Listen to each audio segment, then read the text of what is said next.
I think for me, a lot of times what the question or the issue is are they making an actual informed Right. choice, Right. Yeah. right? Yeah. Can What you and most people don't.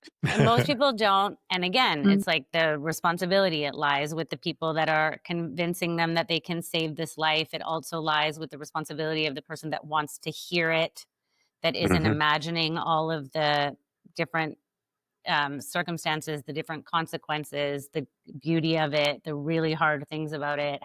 We all are gonna die. We all are gonna die. We all are gonna die. We all are gonna die.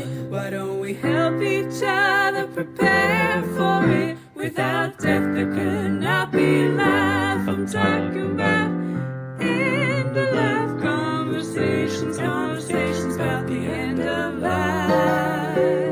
Death and dying, grief and loss, conversations about the end of life.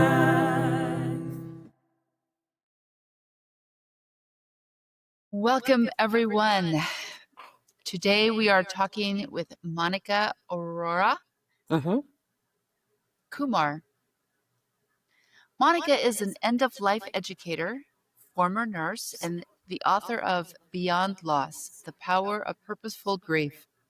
She's also the creator of the Complete Family Legacy Planning Framework, a program that helps families navigate end-of-life planning by bringing family values, relationships, and practical steps together in one place, with a structure and emotional support for those who have never been shown how to do this.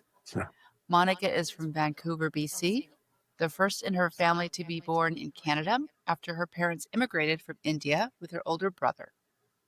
In 2012, her mother died suddenly, and 9 months later, her brother died by suicide. In less than a year, she lost her entire immediate family. Wow, that's big. That's big. Thank you. In 2017, Monica left her 15-year nursing career and moved to Mexico, driven, among other things, by a misalignment with the medical model's approach to life and death. We know about that. And the longing to live differently. Since then, she's trained as a death doula and advanced care planning specialist.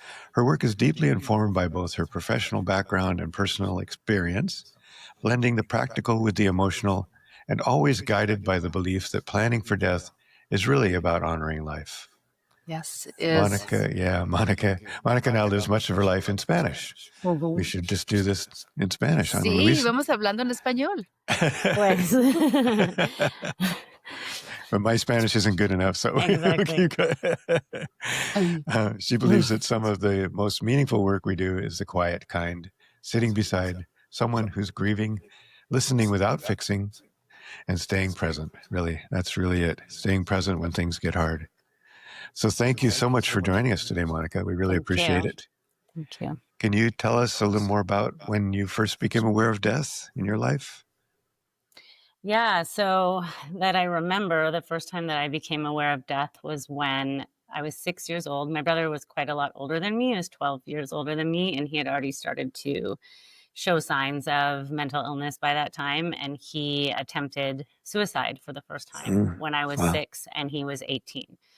So, what I remember is that I knew what happened. So, I don't remember how my parents explained it to me, but I remember understanding what happened and sort of what it meant. And then what was more impactful and I think has had more of a effect on me and my attitudes, I would say, around death and life is when we would go to the psych ward to visit him. Mhm. And they took me with them, and not necessarily my brother. I can't remember that so much, but I remember seeing the other patients that were this is in the 80s, so Mhm. very over medicated, like slumping over, drooling, and just having this. It was so impactful to me. And I think it really, even though I wouldn't have been able to understand it at the time, I think it started my ideas and questions around what is life? What is quality of life? Who decides that for other people? And those kinds of questions, big, big questions. Hmm. Yeah, so it does already sound that death, the awareness of death had an early start with you to start asking the questions. So tell us a little bit more about all those questions that you found yourself looking for answers to in your quest till today. Like what have all those formative times been like? Yeah, it sort of that carried over to my career as in nursing as well, where I always felt like I was a little bit on the sidelines as far as my colleagues, other nurses, doctors, where there was this, obviously massive focus on we have to save this life. I worked in emergency too, so it was even, more. Um, but I was always asking this question of like, what is this person's life going to look like after this intervention? Yeah. They're unconscious, most likely. We don't have any direction from them. The family is now in a situation where they're making this decision right in this second of like life and death, right, between this person, with also not a clear picture of what that life is going to look like. And so, yeah, I think those are the questions that were always like brewing underneath me, and I was asking them to myself. And many times when I would try and, bring that up in any way to colleagues or anything, it was like, what are you talking about? Basically. Weirdo. Like, yeah, total weirdo. Yeah, one of the scariest things that happened, things that I heard a doctor say to me, and what we were talking about was, especially to me, really just, honestly wrong. We were talking about the change in, this is already 12 years ago. So we were talking about the change in technology for neonates and being able to save babies that were very premature, like more premature than we were able to at that time. And she said, as a doctor, it's really hard to let someone die. And when I started asking her questions about like, okay, but what about the brain development of that baby? And like, are the parents prepared for like what kind of life that baby is going to have and how they're going to develop and things like that? And that wasn't part of her process of it, right? It was like, no, we can save this life. You can save the body. I can save the body, right? And so that was also related to the people with mental illness and the people that are, marginalized, and people that are making the decisions for those people that are powerless, that actually don't have a lot of concept of what it is to live that life, and definitely don't have to live the consequences, suffering of whatever happens to them. Choices. Right? Choices. Right. Mm-hmm. Yeah. Yeah. Wow. That's a good point. Really good point. Both Annalise and I do classes trying to help people get ready, and you've got your work that you're doing as well. We're going to hear more about that, but it's really true that we do need to think seriously about what are we preserving, and it can be a very, very difficult question as well for people too. Absolutely. Like when I was thinking about this, I'm like, is it even teachable? Like that doesn't mean that we're off the hook for like not trying, right? But is it actually teachable? And it does have to come from sort of both sides. Like I do think if we're speaking specifically about medicine, they're not the only ones that are responsible for this. But like if we're speaking specifically about medicine and how that needs to change from doctors and how they present life, death, illness, Choices. treatment, all of those to patients. But this also has to come from our side as well, which conversations like this are so much important. There's so many conversations going on. We also have to be ready to hear those things. Yeah. Right. And then weigh it out accordingly. Hear them, and also having had this process that you're now standing on your values, so that when you have a choice, does this affect my quality of life in terms of eating, let's say, right? Or my child eating. If it's this child will be forever eating out of a feeding tube, it's a different, that's another value we hold. I'm a cook, I'm a chef, whatever, right? But we kind of, like, we don't have these ideas about these conversations or these values that people generally don't know what their values are. No, and they so haven't. So when they're confronted with this idea of life, they just hear life and let's just go, but they're not making value choices. And I think values are something that are really important to talk about. There absolutely are. And you know, like what you just said about, yes, life, but then related to that also is like, have you thought about what life is to you, right? Is it breathing unconsciously with a feeding tube, or is it, you know, the next step from that, or is it all the steps? Is it exactly how you live today? Right. And so, and would you offer that as a choice for your baby or your elder? Right. Which I always remember Atul Gawan's on Being Mortal, I guess, that the conversation he had was with his father who had cancer. And you know, the conversation went, what do you consider quality of life? And he said, I want to be able to watch football with my friends and I want to eat an ice cream. And Atul was like, I don't understand. Like, he doesn't even like sports. Like, what's the deal? But the quality of life piece for that was like, I want to be in community, able to sit with my friends and enjoy a something. And I want to actually lick an ice cream. So the moment when his father was told, oh yeah, we could do this new, you know, cutting edge process on your, I think it was stomach cancer he had. And he's like, but you'll forever have to lay down in a bed. You will never be able to get up again. And you will only be fed by a feeding tube. And they're both like, oh, that's the moment when we choose, because the value is sitting around with your friends and eating ice cream. That will never happen again. So now we have to like switch gears and say, no, it's like comfort care, end of life, palliative stuff, right? But unless you have that conversation and you don't know that that person values eating an ice cream cone or eating through their mouth. Right. Yeah, not even just the values. Like, it was such a clear picture of, right? Like, no question around what he meant by that, or anything like that. So Yeah, I've heard that story before. For some reason I didn't know that it was from Being Mortal, because I haven't read that book. So it's a good book. Yes. I'm going through the process of all the, I don't know if you've read When Breath Becomes Air. It's another one. Oh yeah, I think that's like right here. Yeah. So when I was between Being Mortal and that one, and at that time I chose When Breath Becomes Air, and now I'll read the Being Mortal. I will say Being Mortal is, for me, was a lot better of a book because it gave you the tools to think about those values. And I think that I want to live my life from my values. And so when people have like, oh, you could do this, well, does that align with my values? And if it doesn't, well, I could just say no, or I get to walk away, right? So I think around death and dying, it's like you have to know what your values are. Right. And even for having a child, because I was raised with a family who had a disabled kiddo, and my entire life was all about taking care of that one person. That is very much a lived experience. And you It is, know, right? Like, it's something that, and you know how you were affected by that experience, for, you know, the good and for the bad, and whether or not that was and I won't even give it a binary like that. No.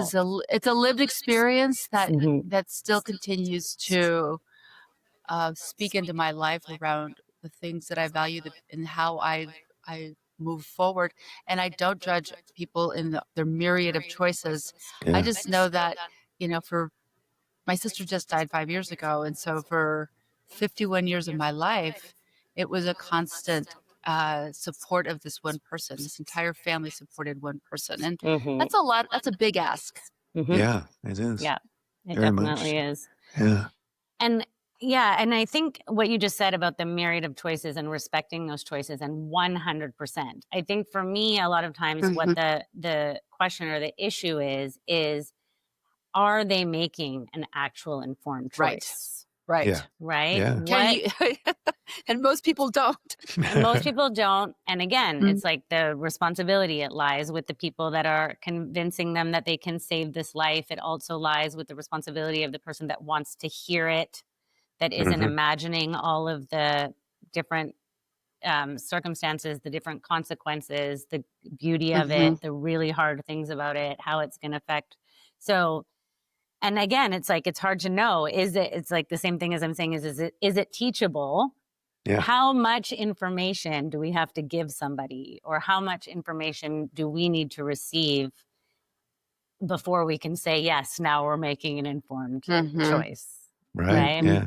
Yeah. And that might be impossible in the end, really, to do it all, you know.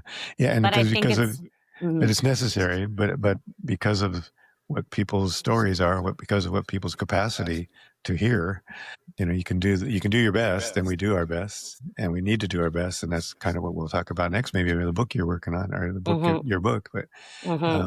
But in the end, it comes down to that person has the agency to decide whether, you know, based on their own capacity to engage or to hear what's being said, to understand it. Yeah. yeah. So, And then also the question becomes like, where does that capacity come from? yeah. Right? Because different households, like my experience, different households, different cultures, Mm-hmm. you know, different even generations have different capacity. And so I think that that's sort of where our biggest opportunity comes, kind of, is like, how do we increase people's capacity for that? Or how do we expand people's capacity for that? Yeah. Right? Yeah. And I Perfect. have this conversation with my daughter. My daughter has autism. And so there's another really big lift for me as a single mom working and supporting my daughter and helping her out. And, you know, we talk about that. And I just always say, like, it's really hard because it's just me doing the heavy lifting. Yeah. Yeah. Like, there's no family who will come and support. There's no community. There's no, you know, there aren't like people saying, hey, like, you're a single mom to an autistic kid. Let's like support you. Like, what's going on? It's a very lonely world we traverse with disabled families here in the United States. Yeah. So true.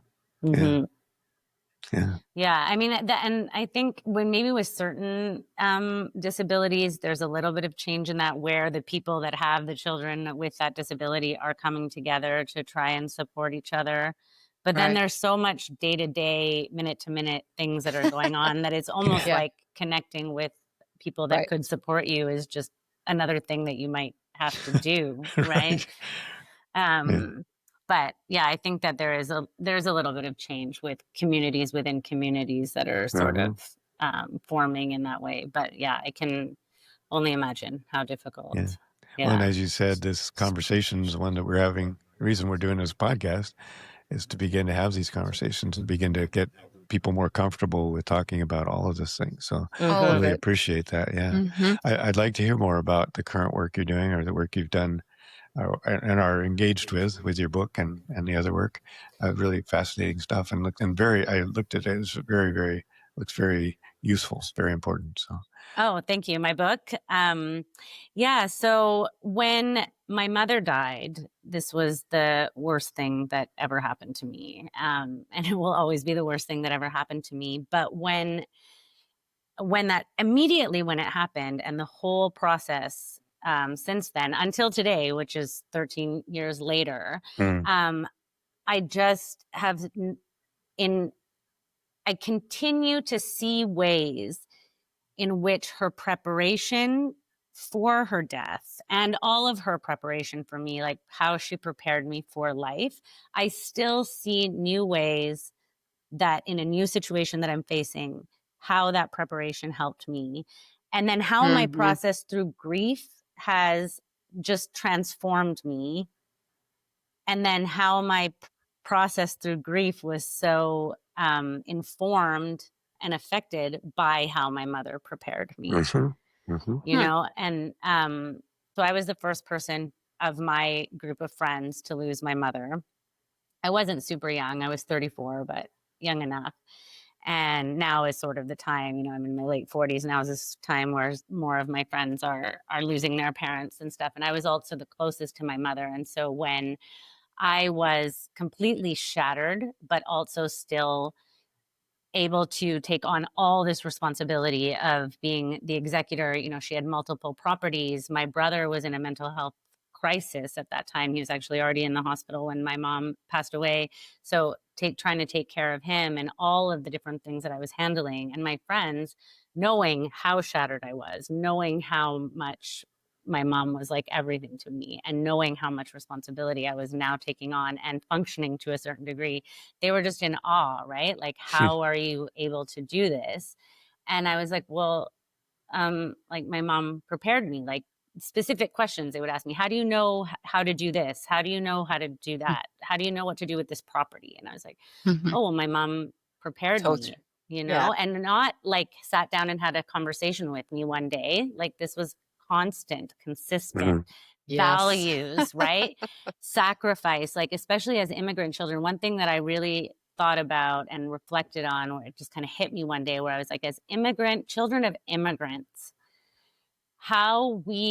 what we pass on to our children is not as important as how we pass on what we pass on to our children. Because the level of, and I'm not saying that other families aren't like this, but when immigrant families come to another country, oftentimes they come with nothing, they build from nothing, and they have to sacrifice a lot to build whatever it is that they have. And because of the values of, sort of, we'll say Eastern cultures, or however you want to call them, it's very important to pass on to your children, and for your children to have an easier time than you did. And so if you pass this stuff on, wealth, say, without any instruction, or without your values and your expectations of them, then it's just gonna get blown, right? And I'll tell you guys a story that I was really, this is kind of what informed that idea. A couple of years after my mom died, I went to our accountant. So he had been her accountant. Now he was my accountant. And he was looking at, everything that I'd done and everything that I had. And he said, oh, this is like 2 years, I think, after. He's like, it's so nice to see that you still have the money that your mom gave you. And I was like, what do you mean? Of course I have the money that my mom gave me. And he just said, oh, Monica, you have no idea what people do. And I was like, to me, I was still a nurse at that time. I could blow my own money, do whatever. But as far as my mother's money, it was like, no, I had to do exactly what I think she would have done, or exactly what she would have wanted me to do. And she had left that very clear to me. That's right? beautiful. So my friends, they were like, oh no, my parents' finances are none of my business. Like, they have no idea. They don't even know where they have a bank account, like no clue whatsoever. Right. And I remember in my mind being like, oh, okay, well, good luck when they die, And so over time, I realized I want to try my best to help people to be any more prepared than they are today. Yeah. In any way possible, because, there's a lot of resistance. Right. To talk about it. Yeah, So yeah. what is it that you're doing? So a couple of years ago, I became an end of life doula, but then I decided I wanted to do advanced care planning more, especially for this reason, because I wanted people to be more prepared.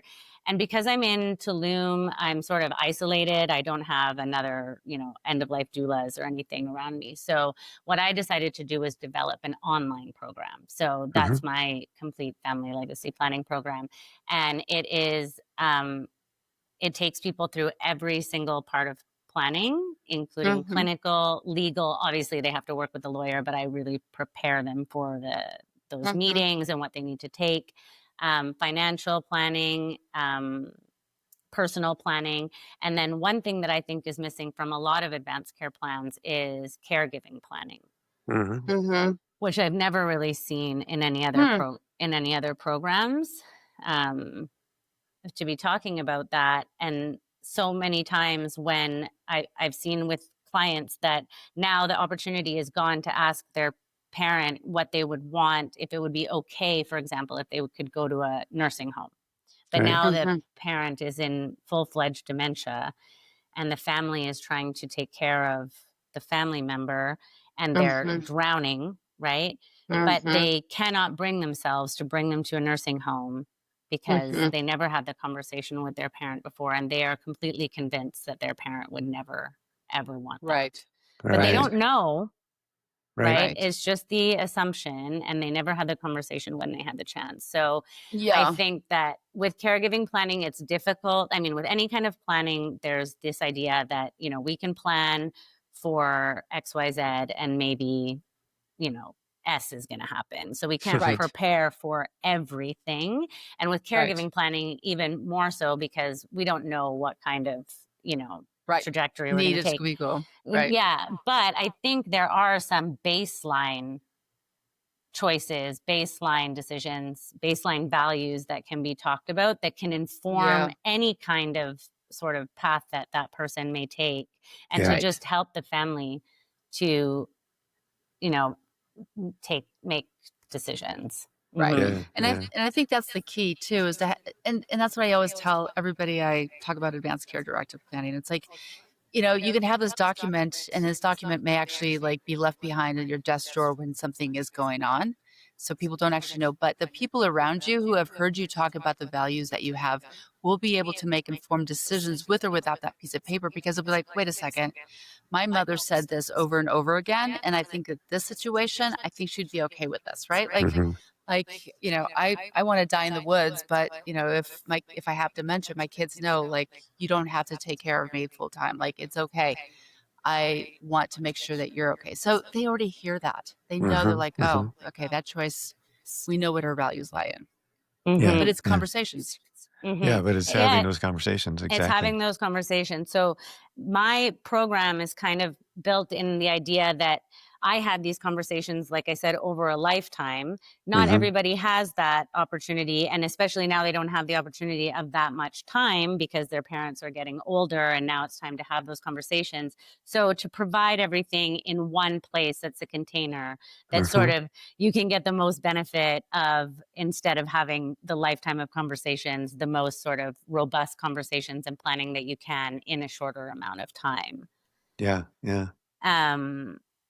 So I'm actually I built this program this year. So I'm still it's complete, but I'm still in the sort of building momentum, getting it out there, beta testing and that kind of stuff with the program. But I'm super, super happy with it. Wow. So important. Thank you. I mean, you know, we do this, both of us do similar things, and there can't be enough, really. So every opportunity, we'll certainly put podcast notes, we'll have links and everything so people can get in touch. And I love that you're doing it online. That reaches out. I do my class online as well, just for that reason, you know, just because you want to be able to reach as many people as possible. And there can't be enough. Like I said, it's just like the more the better. And so thank you so much for doing that. And I think it's great. I think it'd be kind of fun sometime for all of us to sit down and compare notes and say, because I know every single time I do in my class, I learned something new from the people I'm teaching, you know, and I had things and had things. It keeps getting longer. But anyway, so thank you so much for doing that. And when you said caregiving, I was kind of wondering whether you meant talking about who you would have as a caregiver, or but you're talking more, it sounds like you're talking more about what kind of caregiving would you prefer, or what kind, depending on what situation comes up. And as you said, we can't know every situation, things change. And the other part that we've talked about many times is to make sure you don't just put that on the shelf somewhere and forget about it, but you look at it again in a year or whatever and say, is it still valid? Is people that do I still feel this way? Do we have enough money? You know, that kind of stuff. So that's the big issue. Did someone die before you, or? Yeah, exactly. Yeah. That's why you pick young people to be your care agents. But even for the caregiving, for caregiving planning, say if the person is like, no, I really want to be cared for in the home by the family. Okay. But now let's talk about what that is actually going to look like, right? How is it going to be manageable for the family? Are you expecting one person to do it? If that's the case, how are they going to be supported? Where are the finances? Where are this, right? Because we know what happens. Normally it's just something happens, and now the caregiving is dumped on one family member. Right? The one that happens to be the closest in proximity. And of course, they have to be that person. But say the other people that are farther away, there's other ways that they could still support that person. That's right. But they're like, oh, I'm hands off. So if these, you know, it's kind of explored the reality of the situation with the person who needs the caregiving involved, I still feel like it can really, address at least some of the really big problems that could come up ahead. That's so important. I also like to talk about who you don't want to have around you. That's an important piece for me. I'm like, make a list of people you do not want anywhere near you, and we can stick, because that also happens quite a bit. Yeah. The people that come out of the woodwork when you're like, oh, now she's dying or something, right? Yeah. That I have in my the personal planning part, because the personal planning has more to do with how you would want to be cared for sort of in your last period, like whether that's months or weeks or days, and then goes into vigil and funeral or memorial planning and things. But it's definitely included in there. Like, who do you not want to be around? Please. Right? Yeah, exactly. 100%. So what are your challenges that you find with this, with your line of work right now? Yeah, so it's definitely the resistance to talk about it, right? And so I find that talking to people about grief is so much easier because they're in it, right? And they're experiencing it and they're in it and they want to feel better, or they just want to be, witnessed in it, whatever it is. So it's a lot easier to talk to people about grief than it is to talk to people about advanced care planning. And even when you talk to them, you're like, every single person has a story about a family that they know that, was left in a complete mess because of no planning or not sufficient planning or whatever.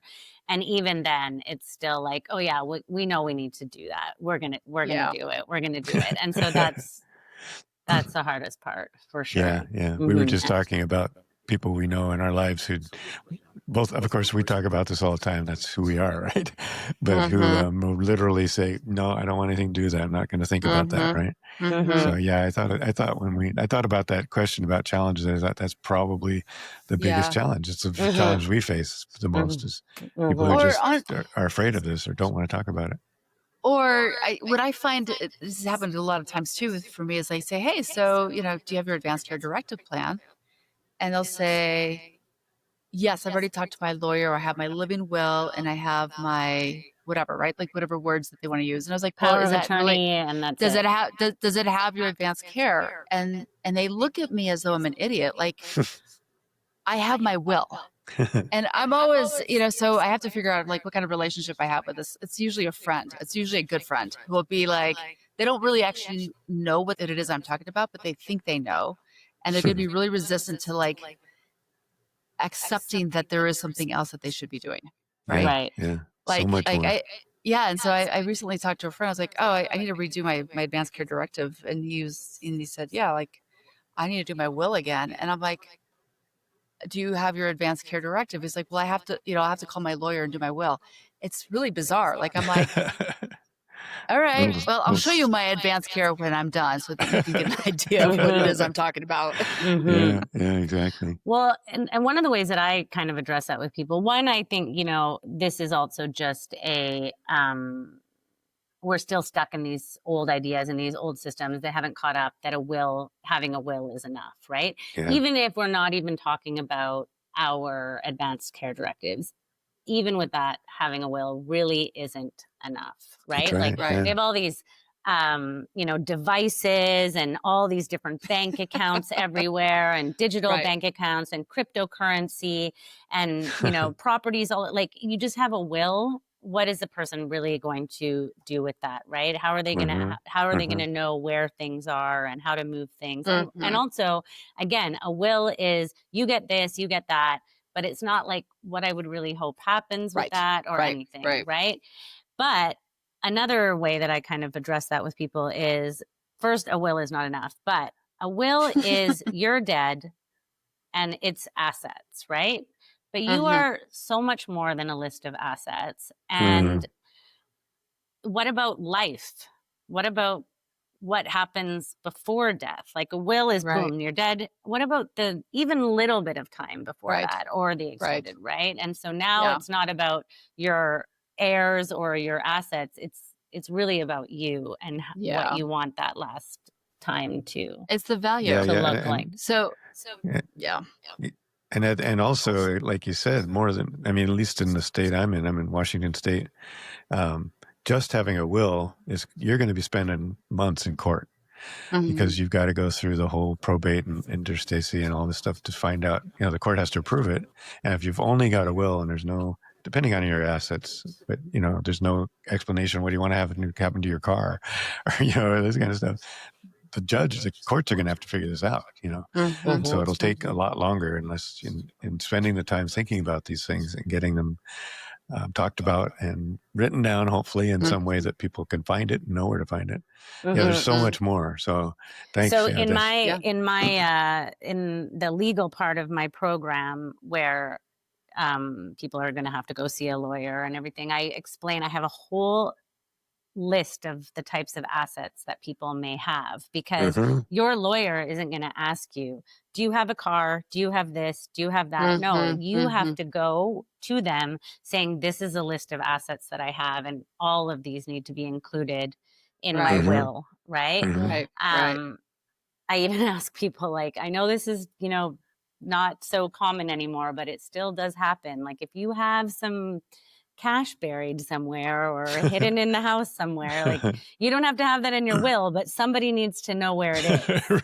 Right? Somebody needs to know where it is. So I know. And this is the funny thing. I think that we become stingy or actually we hide the parts of ourselves in this modern age, right? Because it's a little embarrassing. I have like thousands of books in this house, and I tell the kids, when I die, you have to go through every single one of these books, because I used to stash like 20s in a book because you never knew. I was like, that's my savings account. So I was like, it'll make you go through all my books from my 20s, and you'll be, oh, there's 2 5s, Mom, left here, and a card, whatever. But it could be like shaming to tell people that's how I save some of my money, right? Nobody wants to know that, but I'm like, it's a scavenger hunt when I die. Absolutely. And also such a connection to you, and a way for them to even get to know you, right? By what you were reading after. That's just, I love that. That's a good idea. I think I'm going to go put a bunch of money in my books. Yeah, because it'll make sure that they actually do it, right? Yeah. No, and we clean out books every once in a while, and I still do that too. I'm like, did I leave anything in here? I just found some pictures in one of my books. I'm like, I haven't seen these forever. And I was like, okay, bye book, but you got to keep a picture. Little treasures for sure. I also just cleaned out my basement, and I found a bunch of old pictures of when I went fly fishing in Montana, and I had stuck them in a bunch of old, my tackle boxes for that purpose, because I kind of wanted to be surprised by these memories. I'm like, oh yeah, I took this tackle box with me when I went to Montana. But I think that's the thing. We need to be more playful with this end of life piece, because people are so resistant, and they're so ashamed of what they do or didn't do, or I don't know. It just feels like it's silly. Like, let's just get in there. I love that. It is. And for me, sometimes I almost think that it's hard for me to understand the people that I work with, right? And their resistance, because it was just so normal to me, and I don't have that kind of resistance. And so, and so it's a challenge for me sometimes to be like, no, I actually have to meet this resistance with compassion and try and understand it, right? But the playfulness is so important. So last year, when I was still studying to become doing the advanced care planning, I got this, I had some girlfriends that were staying here with me, and one of them is like she never wants to talk about it. She doesn't even want to talk about it. She doesn't tell people her age. She doesn't want to talk about aging. She doesn't want to talk about death ever. So I got this app because I was, studying this, and I got this app. I don't know if you know it. It's called We Croak.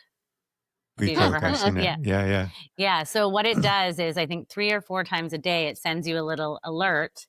And when you open the alert, you get a quote about death, like really profound or funny or whatever it is. But this is the best part. So the alert says, don't forget, you're going to die. And so the alert was a special sound that my phone didn't make any other time. So every time it would ding, Rachel, my friend, would know what it was. And I'd be like, oh, don't forget, you're going to die. And she was like at the beginning, she was like, and then the next time I'd be like, if I was around her, I'd be like, oh, don't forget, we're going to die.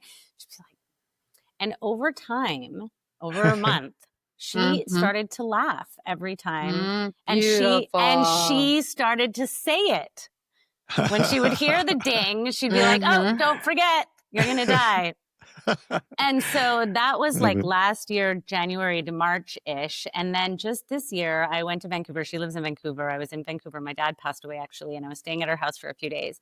And we had this full-on conversation about death and mortality. Wow. You know? Wow. And so the lightness, right? Yeah. Yeah, it can go a long way. I didn't have that expectation when I was doing it, you know, of the app, but it That's and that really just good proves story.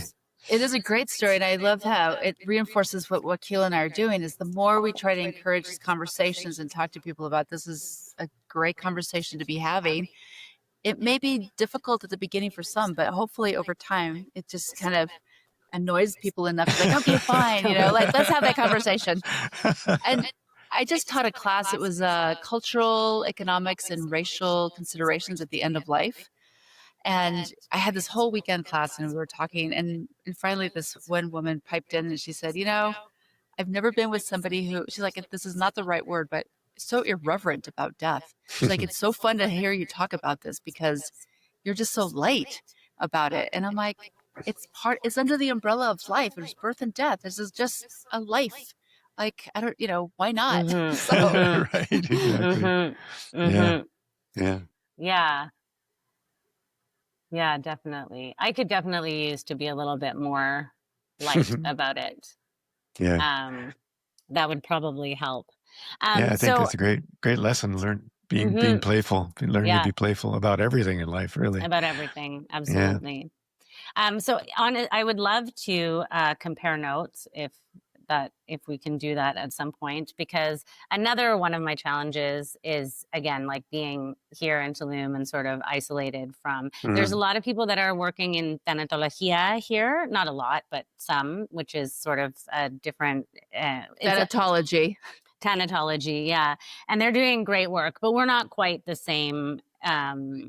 So I'm, loosely connected with them, but I would love to, just I'd love to do that too, but I want to just hold space for, like, we just interviewed a bunch of death doulas and everybody comes to it with different skills and different challenges and, you know, ways that they can support people. And I actually wrote a book called The 15 Minutes Before You Die.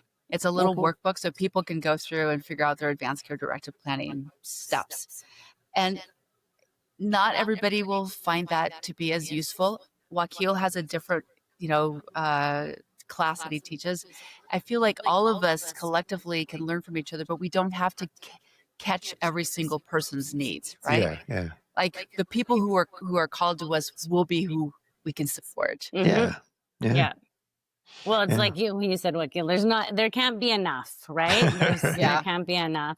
There was a time where, it seemed like, obviously when you're in the world, it also seems that way. We're like, oh, everybody's becoming a death doula now. Like, should I do it, or am I too late, or what's the situation? But then I kind of compared it to how many personal trainers there are in the world, or how many yoga teachers there are in the world. And that doesn't mean in any way that there shouldn't be another yoga teacher or that there shouldn't be another personal trainer, right? And especially since every single person on this planet is going to die, probably there can't be enough doulas or people working in this like field or realm in any way that they are. So absolutely. Yeah, so true. Yeah, I think I really appreciate that too. And actually, it's true. It's partially because of the people we hang out with that it seems like everybody is doing death work because everybody we talk to is in fact doing that. But it really is a pretty small group of people when in it's the still very worldwide new. picture. Yeah. Also, the stuff I search for on YouTube or the stuff that I search for on podcasts where say everything's about death. No, everything is not about death. Everything that you're looking for is about that, right? And it is amazing, though. There is so many conversations going on. And in that way, if we think about it, it is really quite new. Like, how many years can we be talking that this has been? Maybe since post-pandemic or like during pandemic, I think that's where it became a little bit more mainstream. It has been more mainstream because I remember when I trained to be a natural funeral director with Karen, this woman from Boulder. This was like 15 years ago. And she told me, she's like, as a death midwife, you're way too early. People do not know what you're doing and you're needed, but they have no idea what you're doing. And so now it's like, yeah, everybody's come out of the woodwork and saying that they're doing that stuff too. And I was like, oh my God, I've been doing this for so long. Like, Yeah. you know, This also has to do with algorithms. I think that's all we see. You know, this is true. Yeah. But And also we're calling it in, Joaquin. Let's be real. My yard sale this weekend, I talked to everybody about death. Yeah, that's right. That's what we do. Yeah. Yeah. All right, next question, Joaquin. What kind of things do you do to keep yourself resourced in this work? I think that's always a good, important thing for us to hear. Yeah. I live in the Caribbean, so I'm quite lucky in that way. So yeah, so it's a very life otherwise is not super stressful, and I think that in general is just a really helpful thing. Plus, we have the beach and cenotes and lagoons, and so nature is always a big part of my self-care, I guess. I'm really good at self-care, actually. Yeah, I'm really good at self-care. And I play sports and I keep myself active and I, eat good food and I have really, really good friends. So I'm very fortunate in that situation where they let me, even if they're uncomfortable with it, they let me talk about death and my work and challenges and everything in between. And we talk about everything. And it's a really beautiful thing. I think my friends are probably my biggest resource. Oh, that's great. Wow, what a blessing. That's so good. Yeah.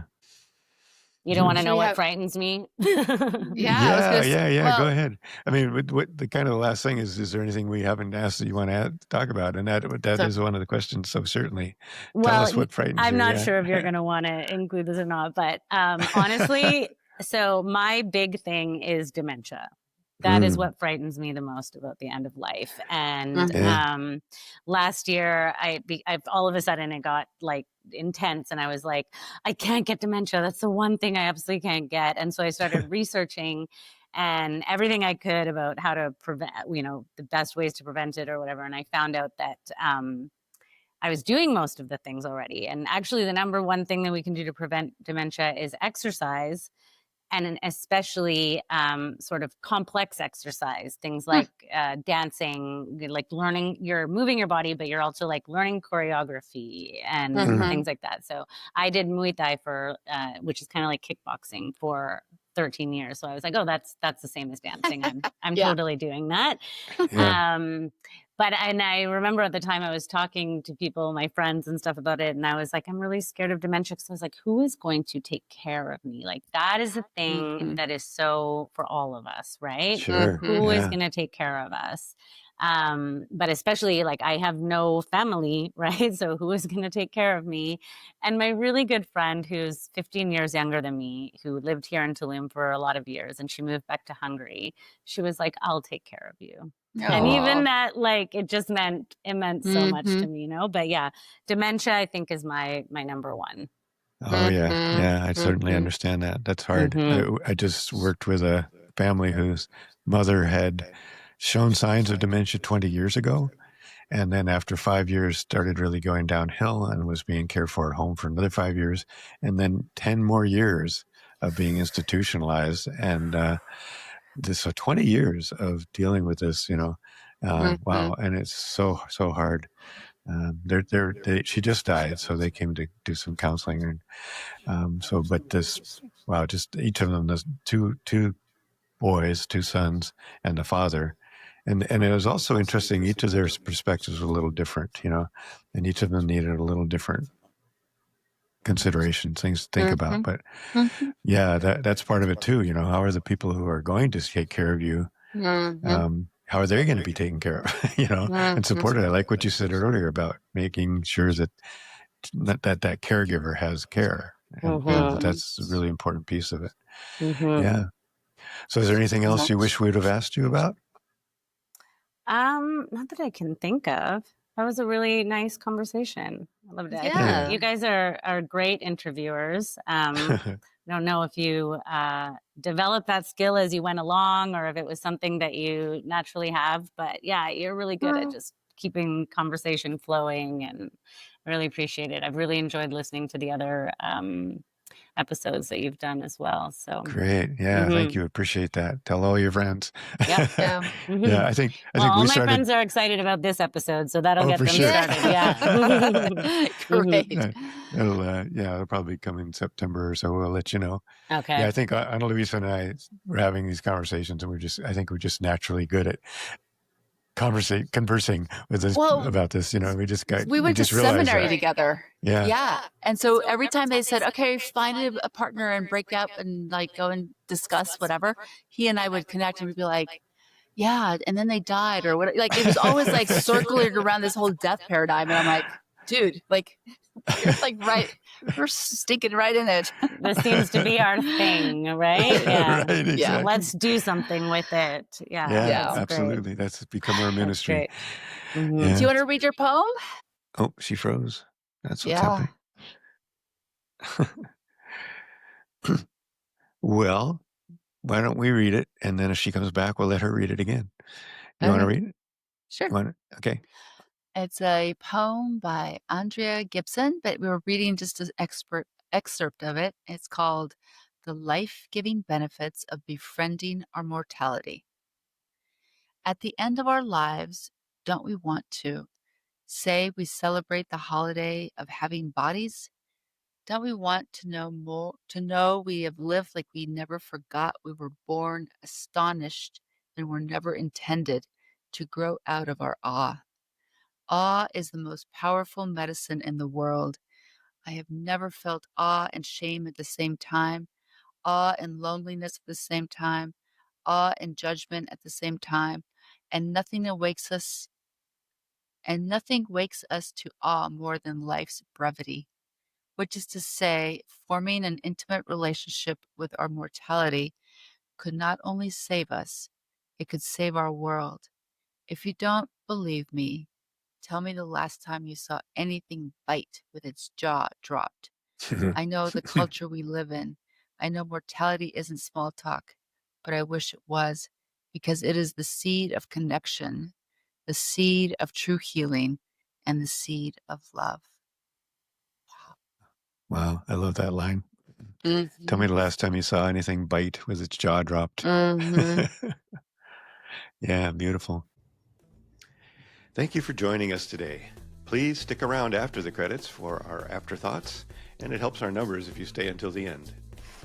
We want to thank my children, Nate, Vivian, Nina, and her fiancé Asher, for the excellent opening song, and a special thanks to our awesome editor, Sam Zemke, who is also a guest on our podcast. You can listen to him on Season 4, Episode 5. Also, thank you to Charles Heaston, the composer of the original music you are listening to now. And of course, thanks to you, our audience, and all of our amazing guests. Please come back next week for another great episode. Share this with your friends, family, and community. We hope you will subscribe and follow us on YouTube, Facebook, Instagram, Blue Sky, and Substack. Each guest's additional information will be found in the podcast notes. And of course, if you have a good end-of-life story to share, please reach out. We are always eager to hear from you. Wow. Another one of our people. Yeah, it's so right? good to meet somebody. Yeah. Well, and you and I are always going on about advanced care directive planning, and this human being is actually out there giving it away, trying to get people to like really think about all these choices that we have.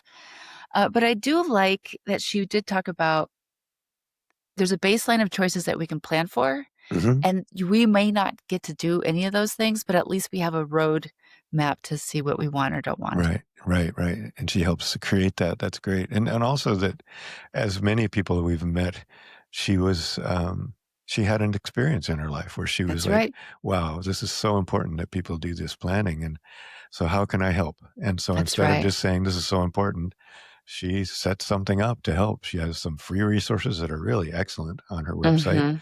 And again, stuff that you'll be able to access by looking at our podcast notes. So I'm really glad that we got another chance to meet another awesome person doing this work. How cool is that? I love it. I love it. Yeah. So we should talk to Monica again sometime. We should. All right. Well, thank you very much. Lovely to Thank be with you you. again. See ya. Butterflies.